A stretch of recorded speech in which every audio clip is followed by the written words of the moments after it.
ఈ మధ్యన మరి మనం ప్రతిపక్షంలోకి వచ్చిన తర్వాత కొంతమంది మాట్లాడుతూ ఉన్నారు, ఇష్టం వచ్చినట్టుగా మన నాయకుడిని తూలనాడుతూ ఉన్నారు, ఇష్టం వచ్చినట్టుగా వ్యాఖ్యానాలు చేస్తూ ఉన్నారు. జాతి మీద, జాతి గౌరవం మీద ఎవరు పడితే వాళ్ళు మాట్లాడుతూ ఉన్నారు.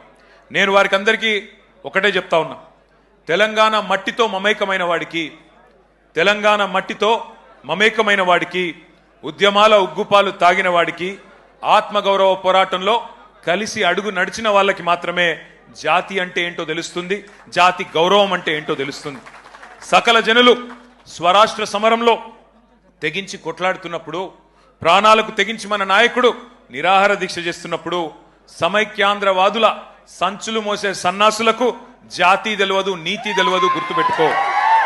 లాఠీ దెబ్బలు తిన్నోళ్లకు, జైళ్లకు పోయినోళ్లకు, తుపాకులకు ఎదురుబడి నిలబడ్డోళ్లకు జాతి అంటే, జాతి అస్తిత్వం అంటే ఏంటో తెలుసు.